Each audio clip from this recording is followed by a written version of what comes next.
I think we're live now. If chat can hear us, make sure you give us some feedback. Might have to restart the stream potentially. Just got to chat. Are you getting us? Go live. Let me just make sure this is working here.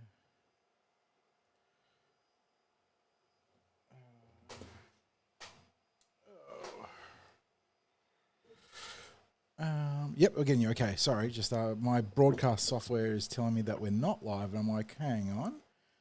Okay, so we are live. Let me just refresh my page here. All right, ladies and gents. The beauty of going live. Back to our usually scheduled broadcast. Hi, my name's John, also known as 4020. Joining me and is welcome to our highly professional live podcast. Living up to the roots of our broadcasting past and 4020's amateur hour for those that have been around that long. Rusted on ones there. But yeah, we are live in the wake of a round 5 result where the Parramatta Eels have managed to get that monkey off their back. They've dethroned the king, ruined his comeback game, the Parramatta Stadium, in, you know what, I'll call it an epic 60s. That was two teams going at it hammer and tongs. First golden point game of the season, if I'm not mistaken, and Zac Lomax finishing it off in almost fairy tale fashion, punching over that field goal to put the Eels up and break their drought. So absolutely huge scenes at CommBank, and I got to say, it was a lukewarm response from the crowd early on 60s, although the booing and jeering was there, but in terms of the energy. But mate, once the Eels actually got their foot in the door, didn't CommBank roar to life? Oh mate, look, today was what, you know.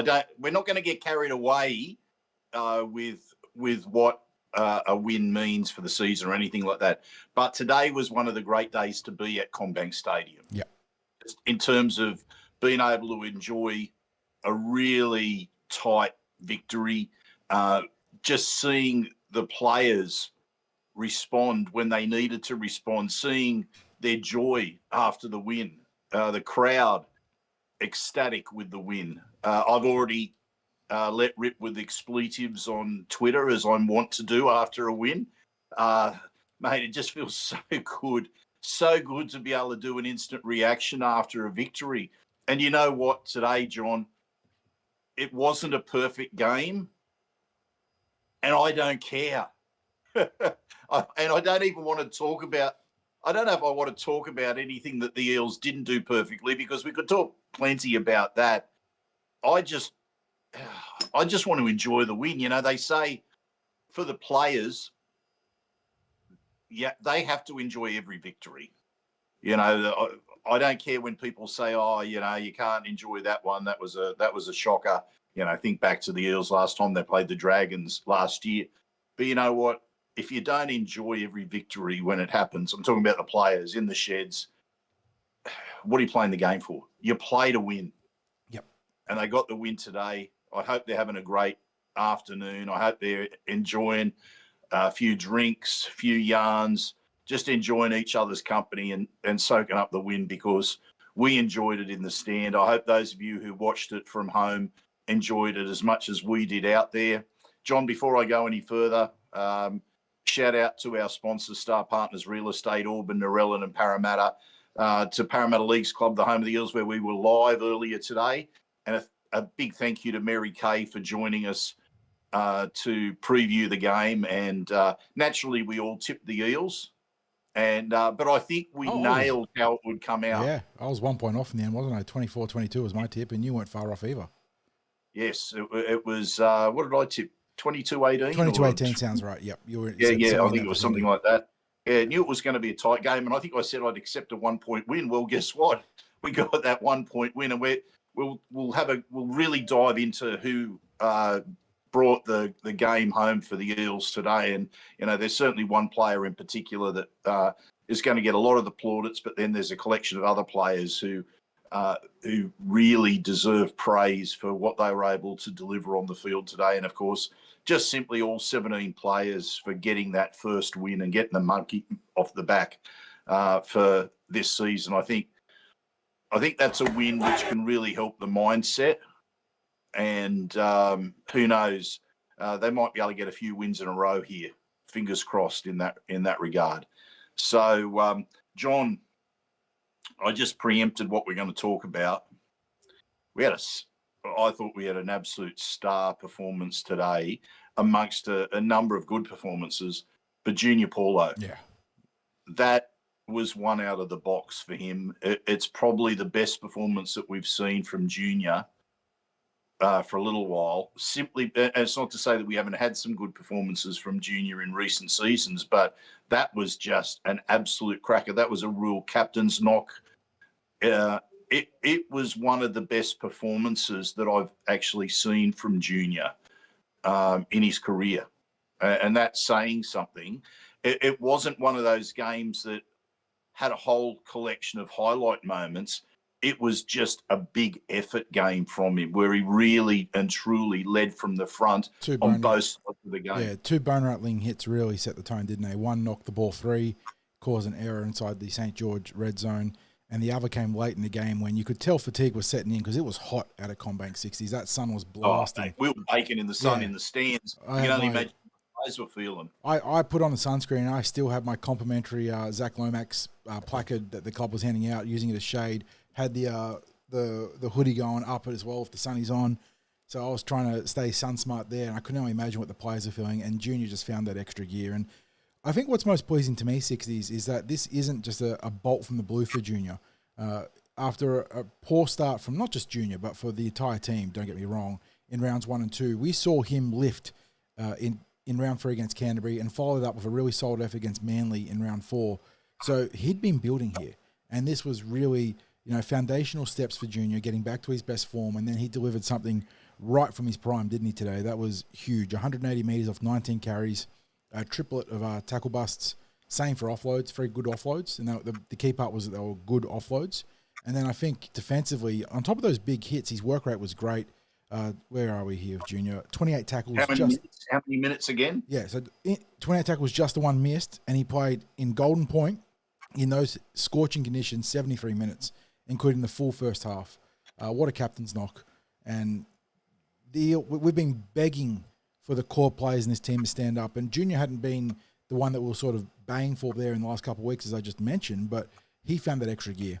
And in doing that, I think he pulled other senior players with him, the ones that we've been pointing fingers at and saying, we need more from you, because we saw guys like Sean Lane respond. And, Lane wasn't outstanding, don't get me wrong, but there was a run in the first half from Sean Lane where it was, I turned around and said to some people near me, that might have been the best line run I've seen from Sean Lane in just over a year. It was in the shade of half time, if I'm not mistaken, and he just absolutely, it was before Gideon Katonga scored. And he set it up. It was a great set just from left to right where we didn't score early on, but we threw great shapes with great tempo at St. George, and they did a great job to hold on. But his run then set up the kick. And, just players across the park putting their hands up. And, geez, we've been just waiting to see. And it's not the full picture yet, but that was something that resembled the full picture. Just guys putting their hands up, everyone in as a team. Yeah, okay. Now, I want to talk about a couple of other influential players out there. Dylan Walker. John, look, I said this week that the Wednesday training session was, I think, easily their best main session of this season. So ignore preseason. Since the season started, that was the best training session that I'd seen. Now, experience in the first 4 rounds had said maybe that mightn't mean too much, but it was more than, it was more than just a good session. There was a vibe about the team. There was an energy. They really did look positive. And I said to you, I wrote in the post earlier today, I said in the podcast about, I was really buoyed by what I saw. I was feeling quite bullish about tipping an Eels win. And it was simply because I thought they were really, really switched on during the week. And Dylan Walker, his first session that I saw, and I don't know whether he did some of the light work that they do on a Tuesday, but the first session that I saw him involved in on the Wednesday, I thought, I can see his impact already. Immediately, Dylan Brown looked better out there. It took pressure off Dean Hawkins. And then what we saw today, from the moment that he came in, we suddenly had a combination of that forward who would occasionally, like he'd simply take a hit up sometimes, but other times he was just playing like an extra half, and he was digging into the line. He was finding players on the inside or the outside, and there was no predictability at all about what he was going to do if you're the opposition defence, because, as I said, sometimes he'd just take the ball and take the carry, take the hit, and other times he's ball playing. And all of a sudden, and this is the thing that really excites me about the potential around Dylan Walker, is that he doesn't know the players yet. He barely knows anything about the shapes that the Eels want to throw. He'd have no clue about set plays. And yet there he was, being as influential as he was today. I reckon the real challenge for Jason Ryles around Dylan Walker is whether he starts a game with him or not. There is a very serious conversation to be had because of how much he improved the team in terms of shape and direction. And as much as he galvanized the attack and gave impetus with that first, we've been begging for it, just that player to be direct and engage the interior defense to stop them just being able to slide and check off. What really impressed me was his venom and aggression in defense. He was really getting stuck in, a lot of wrestle, a lot of competing in the ruck, and that was great. So, yeah, huge pickup for the Parramatta Eels. And the Eels weren't bad before he came on, but there were just it was an undertone of what we'd seen before in attack, wasn't it? It wasn't the outright ineptitude that we'd seen, but there was just an undertone of, do we have enough to throw at them? And then he comes on and suddenly... It was a lack of decisiveness, John. That's how I'd put it. Exactly. And he comes on and suddenly, decisions being made faster, straighter, and suddenly gaps open up out wide. And it's not a coincidence. So we had sets. All of a sudden, John, we had sets where a question was being asked off almost every play. Yeah. It stopped from being just shoveling the ball laterally or a basic hit up. There was, we had some depth in the play. There was players were running different lines. The angles were mixed up. There was just, and I think it was the set, especially that set before Gideon scored, where I think there was every. I think I commented to you on that one. Every play's asking a question here. It was just a really, really big change to the team with Dylan Walker's inclusion, and it's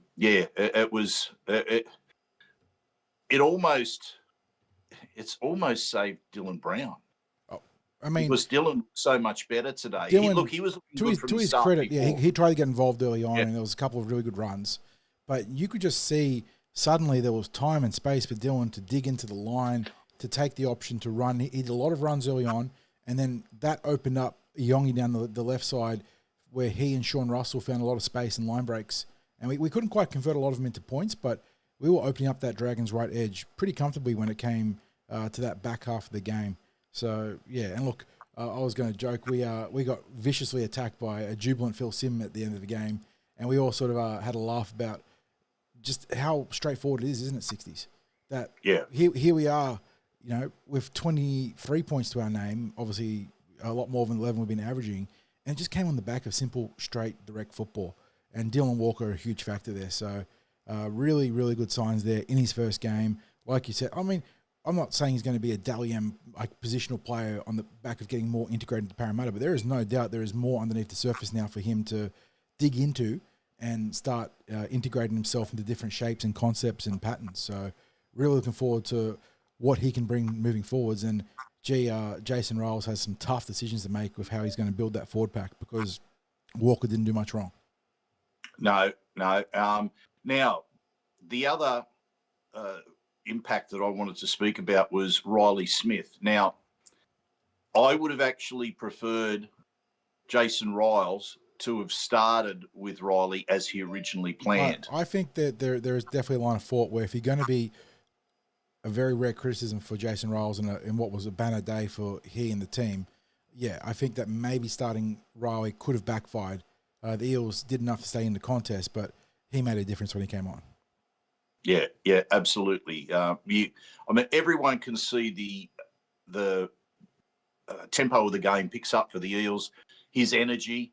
And, John, I know you want to talk about the key moment right at the end in the lead up to the Eels getting the opportunity for the field goal by Zac Lomax. Yeah, Zack Lomax is going to be on the back page of all the papers tomorrow, no doubt. You know, the action pose of striking that field goal and raising the hands. But what Riley did in that final exchange, the penultimate exchanges there, is a reminder of why off-the-ball efforts are so important, because he would have chased the kicker about 15 times in that game for no result, putting pressure on time after time after time. And, you know, it does cut down on the meters slightly in the kick and takes away the angle, but you don't see it in the stat sheet, don't you? But the one last time he does it, he forces, I believe it was Locke to drive that ball skewed off the right of his foot and out in the full to set up set up the Eels to then set up Zac Lomax to punch that ball in over off the drop kick. So it is why teams like Penrith during their four-peat and why Melbourne during their decades-long run at the top emphasise off-the-ball effort so much. And Riley is, without a doubt, the best player in our team that, and he was rewarded richly for, a dozen efforts that produced nothing for the one final one that produced everything. Yeah, absolutely true. And what do you think, John? Do you think you'd like him to start the game? Will we get that much better at the start if he does start? Because he ended up playing 60 minutes straight after he came on, something like that. Anyway, I haven't seen that. It's a tough one because I've always been a fan, and again, not an NRL coach. Will never try and tell an NRL coach that I know better than him. But conceptually, I've always liked the idea of, if you're going to rotate a dummy half, using half time as an option to get a guy in for impact before and after the break, and then giving your primary dummy half an extended break due to the halftime break itself. And I think that with the way the Eels are going to be configuring their bench, maybe that might be something they can explore. Jermaine Hopgood can come on and be a dummy half in that time and then transition back to a prop and then go into rotation. And it just means you have to do – it looks awkward on paper in terms of who you're subbing on and off, but it still makes sense. So you're being Riley on for a prop instead of making a one-to-one substitute with a dummy half. Or you could just straight up sub Jermaine Hopgood off, I guess, in that hypothetical. But I do like playing around half-time and the sort of value that comes there. But Ryles might look at the game plan and say, I like that the Eels are able to absorb pressure early on. There weren't too many issues with what Jermaine Hopgood was doing in service. I think we got pulled up for one forward pass. But beyond that, it wasn't too bad. So maybe he'll stick to this plan. But I do think there is some room to explore opportunities or different strategies in this space. Yeah, okay. Let's now talk about another inclusion. Back from injury, Luca Moretti. He certainly added some punch through the middle. Yeah. It wasn't a really pop off the paper sort of game, but I really like what Luca brought into the team. A couple of good carries. Probably I would have liked to have seen a few more runs, but again, the flow of the game is a little bit tough. But importantly, he came on and made 15 really strong tackles where he was getting real physical and competing in the ruck, no misses, and in that flow of possession where St. George threatened to pull away. It was when they had that opportunity to go more than a score ahead of the Parramatta Eels. That Luca and Dylan Walker and company came on and managed to just stop the bleeding getting out of hand. So good first game for him. Coming back from an Achilles injury, a complete lack of game time, he's only going to get better. And I think that our front row rotation will solidify as he and Sam really shore up that bench. And if Junior continues to play the way he does, then yeah, there's no doubt. The only question mark was Joe Ofahengaue injured, or was he just a victim? Because I don't think he played bad looking at what he did. But was he a victim of that more complicated front row rotation now that Jermaine Hopgood is essentially a prop forward / dummy half, given that Dylan Walker comes on as the primary lock forward now? Look, I guess we'll see when it comes to Teamless Tuesday, unless there's an injury report that comes out in the meantime. But look, I think we're not far off the balance of the team being where it needs to be, because, no doubt we got the best performance of the year so far, and we need them to keep building on that. That's not saying that, hey, this is the benchmark. This is what we have to produce every week. Because as I said, there were aspects to the game that we could pick apart, but we're not going to at the moment, because there were some missed opportunities, there were some errors, a couple of head scratches with errors, but there's no point in focusing on that when we're enjoying the win for the first time. We've spent 4 weeks breaking down things that were going wrong. I want to really spend today talking about things that have gone right and enjoy it. And I'm sure the people that are watching this and listening to this, they'd like to focus on that as well. Have we got any early questions yet, John? We got a few. I was just running through chat, making sure I caught up to them. Look, this is something we'll touch on later. We don't want to get too deep into the referees, but Avin said that 2 bunker calls led to Dragon penalties, which led to Dragon tries. Badger is terrible. You're preaching to the choir here, brother. Listeners and watchers of the podcast will know that we are much less critical of the main officials, given how hard and fast and frenetic the game is. But the bunker definitely intervened in this game. And look, while I do think the Eels had the majority of the calls go against them 60s, I would dare say coming out of this one, there'll be some aggrieved Dragons fans as well saying, how did Parramatta get that call or this call in the back end of the game, where it felt like the tide finally swung back to the blue and gold? Mate, I said to you when we were up in the stands, as some of this was unfolding, that your stinger for "you cannot be serious" was going to get a serious run in this podcast, because there was so much that you could have focused. Serious, man. You cannot be serious. Yes, super bad energy right there. We could hammer that button all podcast long. We don't get too wrapped up in the referees, because it's the bunker. No, we're going to enjoy. We're just going to enjoy. You know what, guys? You know what we can take out of this as a silver lining? That neither team had to play a sin bin during the high shot crackdown, because there were some really marginal calls earlier this weekend that would have made blood boil for fans of the blue and gold or the red V if it happened to either team. So, very, very happy to move on from that one. Rachel, she's been in chat having a lot of fun. She said that it's, and look, I'll paraphrase Rachel because she was so hyped for this one, but it said it's scary how much potential and raw talent that Iongi has at only 21. Anyone that's had a chance to listen to Jason Ryles and Junior Barlaw in the post-match presser, they spent a bit of time talking about Isaiah, and you can tell that the team really love what they're seeing from him. I think they badged him as, Jason Ryles said that behind Junior, the guy sitting next to him, that Isaiah's been the most consistent player for the Parramatta Eels in the first 4 weeks before this game, and I don't think that's too far off the mark, and we're really just starting to, I wouldn't even say unlock, just get a little taste, 60s, of his talents out wide and the threat that he can be sliding through the defense. And there was obviously that one moment today where he got it wrong late in the game and had fans going, oh no, we've bottled it with that cutout pass to Sean Russell. But if you actually look, the vision was good there. And, you want a player having the confidence to back themselves. And what I do like about that play, 60s, is if you catch that replay, or if you were live and could see how quickly the players were in there to rally around him and sort of just keep the morale up. They knew they were in it up to their eyeballs. They knew that one mistake was not going to cost them this game, and they didn't want to have the form, that quicksilver thing that it can be of one of their best players evaporate. So they did a great job keeping him in that game. John, I want to go with what you're talking about there, because I'm sure supporters think that the players are professional, that, whether they win or lose maybe doesn't impact them too much, or, there's players who aren't trying or just push that aside, right? Because you saw today many examples, like you've just spoken about there, the players rallying around Isaiah Iongi. But what about Zac Lomax after the game?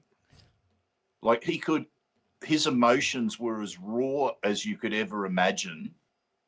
And he was on the winning team, And he was very magnanimous after that as well.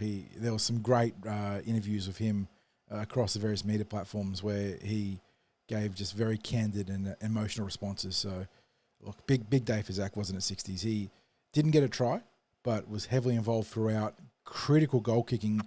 That penalty, and I know that St. George fans be upset about the crusher call that came, but I turned to you and said, this is the kick that Mitchell Moses and Clinton Gutherson have missed in previous years when it's been down to the wire. You know, Mitch versus Penrith to win the game after Origin. And I think Gutherson to save a game recently, maybe last year, from 40-ish metres out, just off from the post. It's not a classical rugby league kicking spot. They practice all through the 20-metre mark and whatnot, but that is a rugby union penalty goal right there. And it's straightforward in rugby union. They're going to hit that 99% of the time. But Lomax drilled it. And then you follow that up with the field goal and just the off-the-ball efforts from Zac Lomax, chasing every bomb, creating pressure every time. Some big defensive efforts. Tuapoloto got the chocolates on him one time, even though I thought that the put-down was a little bit dodgy. But huge effort. And just you can tell that's a guy that wants to win. And he's putting his ego aside for the team, and he's just rolling up his sleeves. So he deserves all the praise he gets today. Yeah, absolutely. John, just on that, these things just don't happen. I mean, look, Lomax does a lot of work on his goal kicking, but he also does a lot of work on his field goals. Yeah. He practices from all different spots with his field goal kicking, and it happens every week. It's, as I said, it's not just, the occasional practice of field goals. That, like, blokes where this is their responsibility in a game, they take it upon themselves to make sure that they practice from different spots, different scenarios, and he was rewarded for that today. He got a lot of pressure that was applied to him on the first two times where he was set for the kick. St. George certainly got away really quickly on him with those because there was the service back to Zac was good. He gave himself plenty of room, but credit to St. George for being able to shut it down, but then credit to Zac just to keep that composure and nail that field goal. So I do think on that first attempt, if you go back to the replay, there's about half a dozen kick pressure guys offside by Miles there, and the referee didn't want to blow the whistle in that final exchange and have the game come down to a penalty goal. But yeah, Lomax just keeping it cool. There was the first set in Golden Point. It felt like the Eels missed a chance after some great work done down the left. It felt like Dean Hawkins just wanted to get to an attacking kick rather than go for the field goal. But it obviously worked out big picture because that next set after Riley Smith forces the error was much more structured and composed. And they always knew where Lomax was, got the ball to him in a good position. And he was able to just peel off ever so slightly to the right to create the angle. And, just took his shot and got it. So maybe what we need to do is look at that at the end of that other set with the kick that Dean Hawkins put through and say that was actually patience and composure. Yeah, and look, that's always the thing you got to be sort of cognizant of is he could have taken a snapshot at field goal. He would have been on the run to the left of the post. So he had time. But again, giving away 7 tackles. It's that, and that's the concern is that it's not an angle that rugby league kickers are 100% comfortable with as opposed to their union cousins. And the giving away 7 tackles there is essentially tangible or tantamount to giving away the game. The amount of meters that St. George would have pushed through in that heat with that fatigue, they would have been set up for an easy shot at goal with one of the better sharpshooters in the game in Valentine Holmes. So yeah, absolutely. Not a bad call. A couple more questions. Kicks, sort of echoing our thoughts. How good was Junes? Yeah, he was outstanding, obviously. Damien, a good question. Why did Russell play in the centres? Obviously, part of a big pre-game shuffle 60s. We had Zack Lomax to right wing, Will Penasini swapping back to his native right side and right centre, and then Sean Russell going into left centre. And I think the other two moves were probably the ones that telegraphed the final move, in that Sean Russell was the last man standing in that rotation. And I feel like it's as straightforward as getting Will Penasini to right centre and Lomax to right wing were the most valuable moves there, 60s, and Sean Russell's versatility facilitated that as the final piece in that rotation. Yeah, one of the tough things for me, of course, at training is watching this. Yeah, watching this unfold, and we do the rest of our preparations, the previews, all that sort of stuff, and we know all these changes are about to happen. The swap with Hopgood being the dummy half exchanger with Riley Smith. The looks we were getting when it was announced pre-game that Charlie Guyman was playing dummy half were, yeah. So that really was all part of why I was so bullish about the win, because as they trained with that configuration, it just looked right. And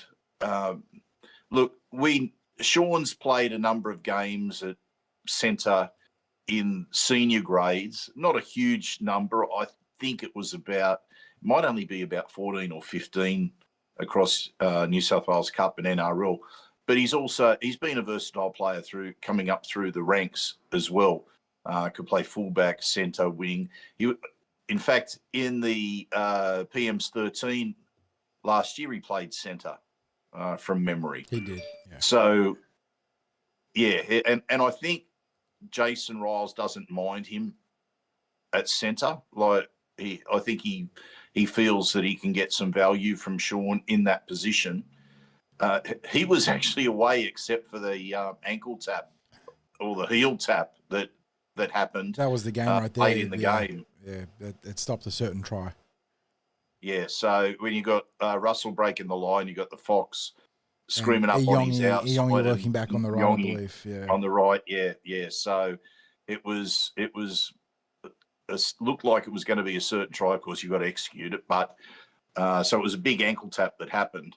And maybe even a fortunate one as well, because it looked like he'd completely missed and he just got enough of him to put him off. But yeah, that was it'll be interesting to see whether Ryles goes with that again this week, or whether he considers Bailey Simonson ready for recall to NRL. So he had a fairly solid New South Wales Cup game today, and it was a draw in the New South Wales Cup.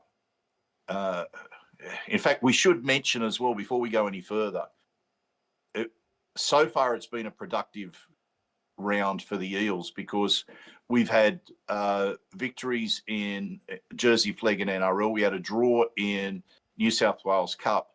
We had the two girls junior reps games were played up at Kellyville today, along with the Jersey Flegg. But in both games, they were playing the undefeated Bulldogs, top of the table Bulldogs. The Lisa Fiola, the Bulldogs are a bit too strong, but the Tasha Gale girls got a 20-18 victory over the top of the table Bulldogs in their match in that final round. We came into that one saying if they could just be competitive and bloody the Dogs up a bit, it'd be a huge moral victory. And they found a level well above that. Yeah, so without getting too far off track, we just had to send a shout out to all the teams, all the players today.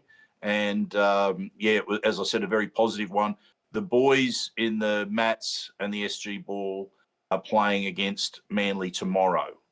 So Narrabeen, over at Narrabeen, yeah. So that's why they haven't been mentioned as yet, but good luck to them tomorrow. John, just getting back on track. I wrote today in a Spotlight post that I actually wanted the Eels to now get their attack right.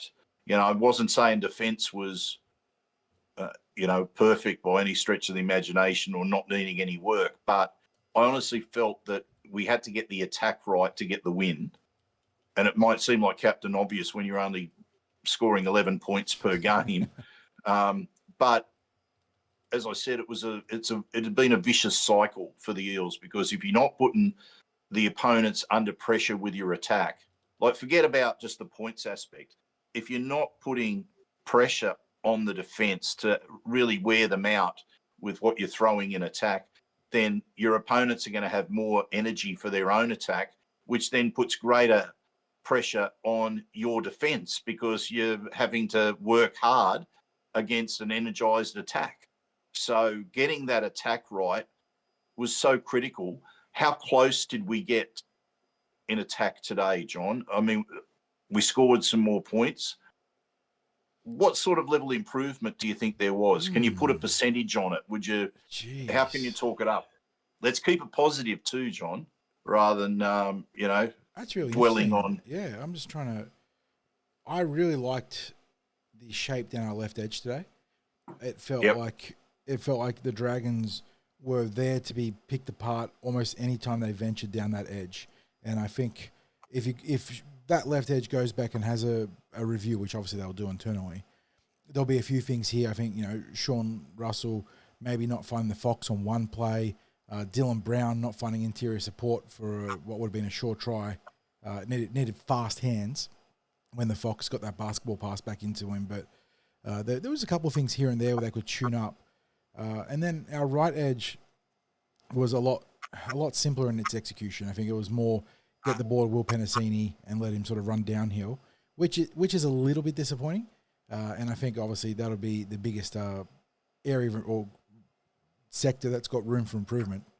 And what I'm going to say is going to sound like I'm grading them harshly, but when you look at what Isaiah Yongi is threatening to do in a good manner, and you look at what we know Zac Lomax and Will Penasini can do, the Eels are at maybe 60% today, I feel like. And that probably shows how off the pace they've been in the 4 weeks prior, that at 60% they were able to ask so many questions of the St. George Illawarra Dragons, who last week took the Melbourne Storm's lunch money. So, yeah, I think they've raised the floor finally, but the ceiling they're still not near touching. So that is a good thing, though. John, this is going to sound like grading them really harshly, but I thought up till now in attack, we were probably 10% of our ceiling. So, I would based on the first month of football, God, we were just. You knew. Look, we know that this roster has issues. We're not sitting here telling you that we're premiership contenders after one win, but we also knew that this roster was way better offensively than what they were showing. So after a month, I don't think the 10% grading is unfair, and I think today was far more in line with what we saw against Newcastle in the trials. And even then, I don't think it was as consistently punchy from the back rowers through the front line as we saw against Newcastle. But even then, much better signs today. And 60% of the ceiling is not a negative slant on this game. It just shows you that this is a young team that has a lot of room to grow. As Riley Smith comes into his own as the number one dummy half in a starting role, hopefully down the road. As Isaiah Yongi starts to realise just how talented he can be, as that back line that's been shuffled and mixed around and had a lot of different faces in it because we've been searching for the spark solidifies. Yeah, we've got some growing to do, and we could do it fast now. We've got now 2 very winnable games on the dock at 60s, and we're going to preview them in the due time. But there is now a scenario, and again, I know people listening to this aren't going to be getting up us, but there are obviously more cynical Parramatta fans that will say you were getting ahead of yourself. But we did say in the preview podcast for this game that this game would define what happens for Parramatta this year. A loss today against St. George completely changes the outlook on the season. You pivot hard to development. You're looking maybe to jettison players mid-season. A lot of tough calls in that regard. We've won this game now, and suddenly you've got Canberra in Darwin, a venue that no one likes, and especially the Canberra Raiders, where the Eels have got them a couple of times there, way back before we had to play over Queensland teams. And then you've got the West Tigers back at Parramatta with revenge on the menu for Parramatta. And there is now a scenario where you enter the bye sitting at 3-4. If you take care of business and you find ways to beat those two teams, and you get Mitchell Moses back coming out of that bye, again, knock on wood, we're hoping nothing else happens there. But it is now scheduled that Mitchell Moses comes back.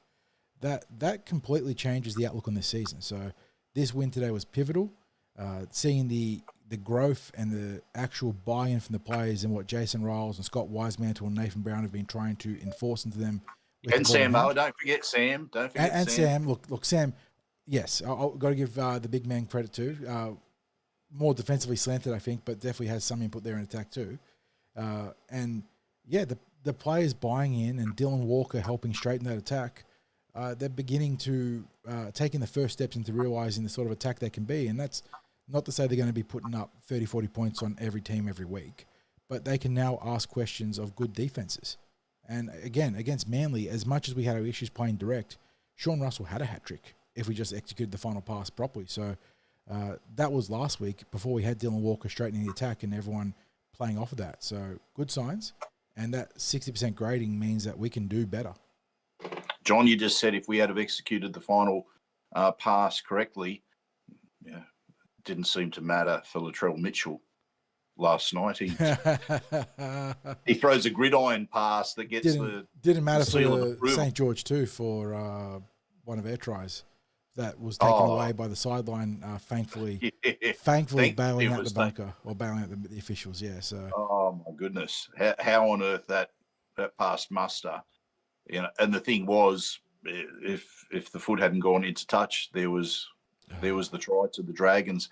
John, we were very different in our approach to previewing this game because in past weeks we were looking for the way that a win would be possible for the Eels in their matches. This week we came into it saying this is how the Eels will win this match, and they delivered. And as I said, I thought there was a lot of headspace, lack of confidence. Yep. So headspace issues, lack of confidence, that sort of thing. So a win like today can really help to, it can be the fillip for better performances because it's not just believing in themselves. It's a little bit more belief in the players around them. And I think that's it. We've seen instances where maybe like in defence where players haven't trusted that the player next to them is going to make the right decision. So then they fall out of defensive systems. We've seen players trying to do too much themselves individually in attack. And I think today was can be that a little bit of a turning point in terms of that bit of belief, bit of trust in each other. And, where that leads, we'll wait and see. We'll see what the team list is going to be this week. But as I said to you earlier, I hope the players are really enjoying themselves after the game. I don't care what people say about, as if you should celebrate, finally getting a win. Yeah, you should. Every win, celebrate it. So, John, it's probably that time now where we go for the 3-2-1. Just before you do, what is your pivotal moment of the game? I mean, is it that moment with Riley Smith? Riley Smith, I think it's definitely right up there. I'm just trying to think. Look, the Riley one's going to be hard to top just because, again, it was the culmination of a dozen efforts that produced nothing but are exactly what a coach wants to see. And that's why I think it is so integral to the result. The other one, I think, the two, coming back to Junior, I think the two times he absolutely laid the wood. One was on David Clemmer, where he knocked the ball free. And I don't know who the second one was on. Maybe Chad can tell me. But he absolutely knocked someone off their feet late in the game. And just you could see the boys rallying and lifting to that energy. So I think those two moments combined. And I'm just trying to think. There's one big one that we haven't mentioned.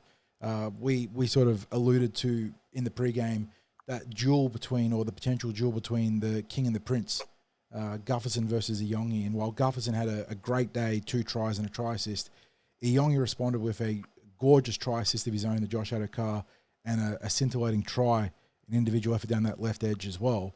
But crucially, the one time the two came together, it felt like that 1v1 down Parramatta's right edge, Iyongi cut the King down after throwing that big dummy, and the Dragons would go on to score 2 points off the back of that horrendous line dropout call that was deemed to be not contestable, despite having seen kicks just as long as that going into touch being deemed contestable. He turned a potential 6-point situation into a 2-point situation. So really, really big effort there from Iyongi. So if I had to do the three key moments, the Junior tackles, the Iyongi tackle, and then Riley Smith putting the pressure on Lachlan Ilias. And, well, that goes hand in hand with, obviously, Zac Lomax booting the ball over the uprights. Yeah, obviously, yes. And probably every one of those conversions too. Yeah. What a day to strike it sweetly off the tee, because there were a couple of tough ones in there. Yeah. Okay. So look, I can't actually add to that. I'll go with every one of those that you said. Okay. So 3-2-1s. I think we're in pretty much in agreement with Junior for the three. I've seen a few different opinions on both the live chat here and then across socials. But as a big fella myself, and as someone that has been, like I said, begging for the core players to stand up, that was vintage Junior Barlaw. That was, I mean, I wouldn't be surprised if he cleans up some Dally M points, some big-time Dally M points off the back of that one. That was immense. And not just one side of the football, but the kind of, I've made mention of, like, someone being the torchbearer, the flag carrier. That's exactly what that was there. That was picking up the mantle, taking up the crown, whatever you want to call it, and just going into the breach, bringing your charges with you. So huge effort there from Junior. Yeah, I don't know if we can call him the big man anymore. He's so svelte.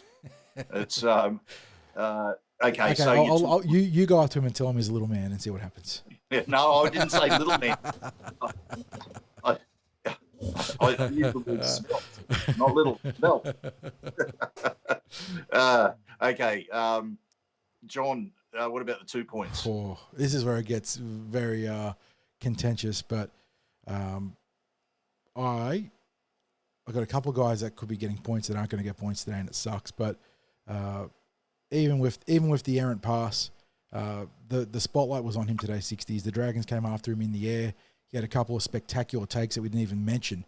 There was one in the first half that was just a stunner, where he went above the Dragons with an aggressive mindset. But the try assist, the game-saving tackle, the silky touches down the left edge, Isaiah Yongi. I don't know if you call it the game that he's arrived, because he's actually been pretty good prior to this, but with all the narrative into this game, and with Clinton Gutherson himself producing a great individual effort, the Eels desperately needed something special from their custodian, and he delivered. So 2 points for the Iceman. Mate, I can't disagree. Again, it was, you can forgive him for that pass. He had produced so many key moments today.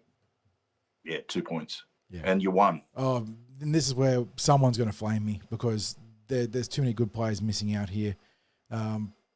Riley Smith deserves a point, 60s, and I'm not going to give it to him, but he deserves it so badly. I don't know if you're going to give it to him in lieu of what I'm doing, but it's got to be. And look, Dylan Brown, he had an error on the goal line, but I really do want to shout out his efforts today. That was close to vintage Dylan. It wasn't quite fully there yet, but he was taking on the line, some good tackles. I mean, 164 metres on the ground, 3 tackle busts, 2 line break assists, a line break and a try assist to his name. So great numbers there. Exactly the sort of effort when we've been saying we don't need Mitchell Moses, or we don't need you to be Mitchell Moses. We do need Mitchell Moses, but we need you to be Dylan Brown. That was Dill getting back to Dill. But the player that made the biggest difference after the 2 that we've already mentioned, and the player that shares a name with Dylan, is, of course, Dylan Walker. And, yeah, he came on and turned that game. And guys like Gideon Katonga, I thought, had a good game too, scored a try. The numbers are much better this week. Hopgood did a great job as a relief dummy, well, not even a relief dummy half, as the sort of shock absorber dummy half, transitioning into a prop forward. Charlie Guyman was really neat working with Dylan Walker, but it was a new recruit that made the difference, and he gets the 1 point for mine. Mate, it is so hard, so hard to narrow it down, because you've just rattled off that many players that deserve the point. And I didn't even talk about Zac Lomax. Zac Lomax deserves a point. Oh, I was about to say that you hadn't included Zac. And look, everyone played their role, because what you saw there today, and it's probably where, look, I'm going to steer away from Dylan Walker, because I think we need to acknowledge one of the other players that you mentioned as well. But that inclusion of Dylan Walker and the role he was playing allowed Dean Hawkins just to really play that composed, organising halfback role. It allowed Dylan Brown to be Dylan Brown. Yep. As you said, for the first time this year. Yeah. I tipped him as he was my pick for the potential player of the match. So he was like that predicted player of the match. And I'm very tempted to give him 1 point and steer it, like I was right, like with that, but I won't. I have to give it to Riley, because it's all of those effort plays. He's getting the gold star from the coach when they do that match breakdown. The film review is just going to show so many off the ball efforts that, like I said, just built and built and built and culminated in that game changing era from Ilias. So, yeah, and like we said earlier, there is definitely even a line of thought that Jason Ryles may have erred in not starting Riley Smith, such as the presence that he has on this team. He's a terrier. He forced an error too. We didn't even mention that. There was a tackle in the second half where he knocked the ball loose inside the St. George red zone, and the players just poured in to show their love and support for him. He's a little warrior, and his growth this year has been phenomenal. So I don't know if he can go the 80 minutes, but I reckon he'll tell you he can go the 80 minutes. He's that kind of player. He's got the sort of self-conviction, hasn't he? Yeah, absolutely. Okay, so before we wrap things up, have we got any other questions there from the live viewers? Yeah, so a couple more questions. Peter Zed's got a pair. He said he missed reserve grade. How did Bailey go? I thought Simonson was really solid, 60s, 163 metres from 17 carries, a few tackle busts, got for a lot of work. Did he bother this? I don't think he did. He got a late try. I missed that one there. That's why I was going to say I'm not sure if he scored. Yeah, he did score in the 71st minute. So good little build up there for him, 60s. And he wasn't ready for first grade this week, but he's definitely starting to push and push and push. And I don't think the backline did too much wrong in the NRL today, but he'll be in contention moving forwards for sure. Yeah, absolutely. What you're going to have going forward will be selection options for Jason Ryles, rather than him looking to find a combination that will be able to get the wins. He'll gradually move to the point where he'll be able to look at who's putting pressure on who and start to, I guess, get those combinations going and reward players for their efforts. Follow-up question from Peter, and this one was a bit of a head-scratcher, I agree. How about Dylan Brown kicking on the second tackle? That was one of two real head-scratching moments in the Parramatta Eels, the first being Will Penasini not hearing that set restart and flinging the ball back in field forwards and then letting the Dragons off the hook early on. I tried to rationalise this 160s, this coming in the second half when the Eels had a bit of a run at St. George's goal line. The only way I can rationalise this, and here the moment I sort of thought to myself, maybe he heard Sutton call a defender offside and was trying to play with advantage there and kicking to where Gutherson wasn't, because we know that Gutherson will always be tracking the ball, right down Parramatta's left edge. So if you attack back to the post, you can sort of catch him out trying to flip his hips. So that's the only way I could rationalise it. It was either that or he just had a moment of madness and thankfully didn't get punished for it. So I don't know what your thoughts on that were, but that's how I tried to break it down as to why he would kick on the second tackle. Yeah, it didn't. You knew what he was trying to do because Gutherson wasn't in position, but if you're playing what needed to be the sort of football that we wanted from the Eels at that point, kicking on the second tackle when you're applying the pressure was not. That was not the play. It didn't hurt us, which is a rare time this year, which we take it. Rachel for another comment. And look, I actually like what she's saying here, and I will get into it, but I do want to frame it. It shows you how spoilt we've been with Mitchell Moses, that this is true, but also wrong. Like, not wrong, but you can challenge at the same time. She says that we're still missing the mark with fifth tackle options with Mitch, but I also don't want them to rush him back into the team before he's ready either.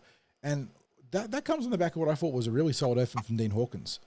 Some good clearing kicks and some reasonable attacking bombs, but she's not wrong in the sense that when you've got the best kicking half in the NRL, it is easy to miss what he brings to the table, isn't it? And Hawkins has done a really solid job working in the absence of Moses, but at the same time, you're going from a guy that's doing a really good job, and that's not to take anything away from Dean Hawkins, who has come in and really sort of held the fort. But geez, you do want to see what Mitchell Moses can do with Zac Lomax and company, Azara Yongi and whatnot, when it comes to those fifth tackle options.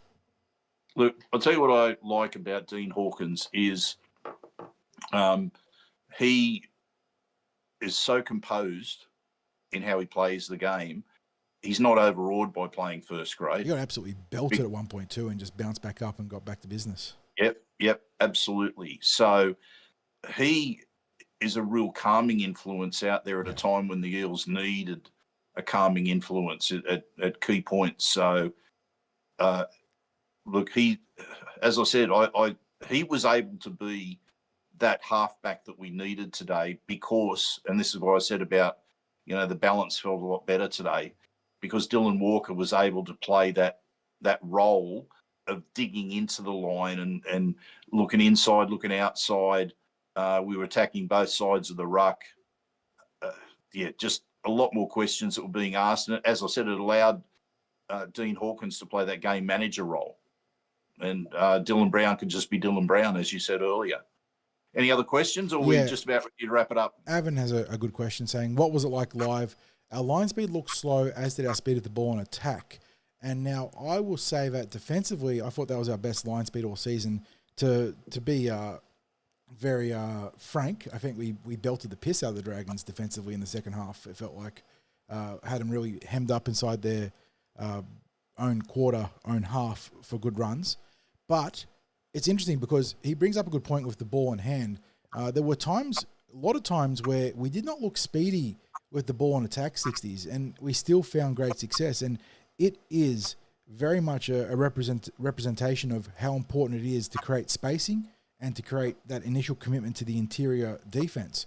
In that we went down our left edge multiple times, and we were not getting downhill, going light speed, Melbourne Storm at their full flight, terrifying attack sort of stuff. But we were punching holes into St. George because the work that Dylan Walker and Dylan Brown were doing earlier in the set, or earlier in the set piece, creating that spacing opportunities out wide and forcing St. George into, I will say, 3-on-3 or 2.5-on-3 situations where the pace of Iyongi was able to get to the outside shoulder rapidly and create indecision for the final two defenders. So, yeah, we weren't always very fast in attack, but we certainly had the system to take advantage of it today.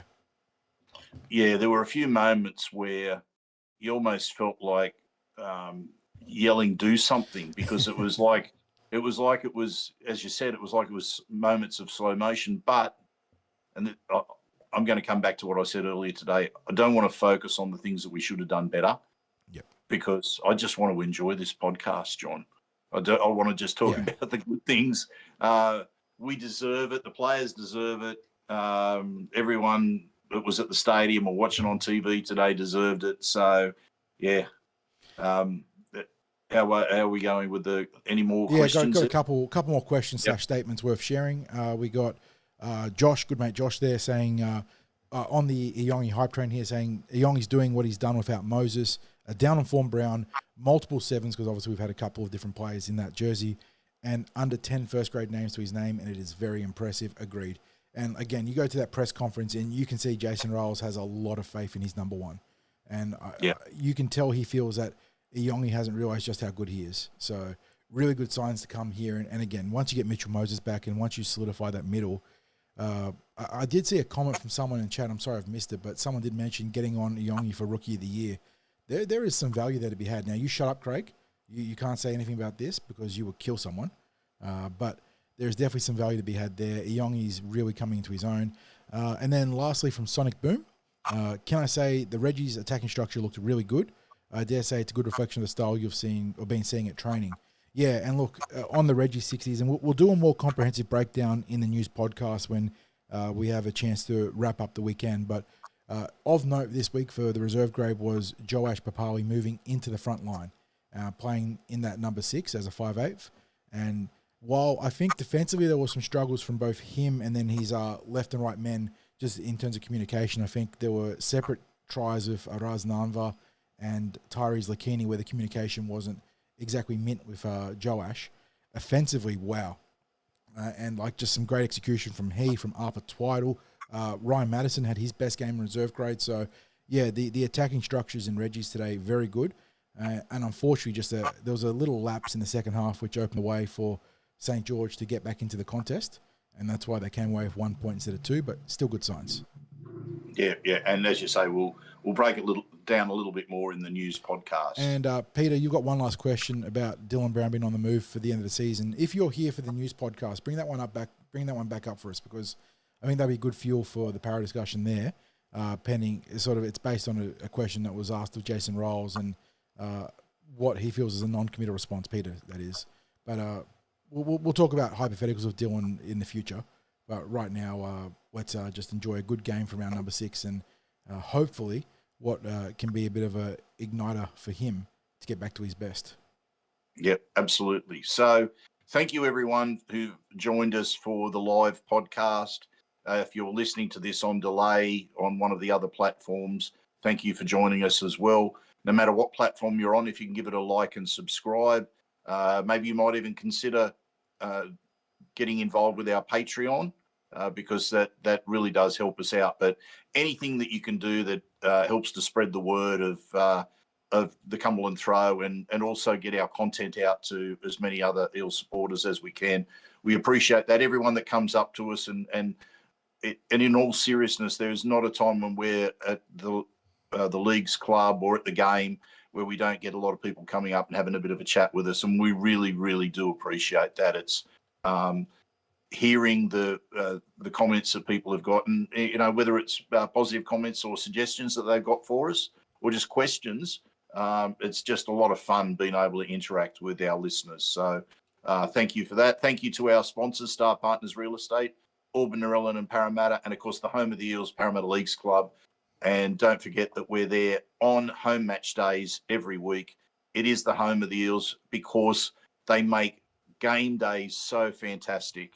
And even you can get involved there as well with away games. And I know they've got a lot of fun planned around the Raiders game and also the away game against the Tigers at Combank Stadium. Big fortnight, couple of results there, and we're right back in it. So time to rally around the team, isn't it, Sixties? We're keen for the news podcast, the Team West podcast, to come next week. But in the meantime, we've got a couple of junior games tomorrow to watch, which is going to be awesome. So the final regulation games for the SG Ball and Harold Matts, and their SG Ball looking to be undefeated on the season, and Matts looking to punch their ticket to the finals and make some noise because they're coming good at the right time of the year. Absolutely. So again, thank you, everyone. And as I always say, go you mighty Eels.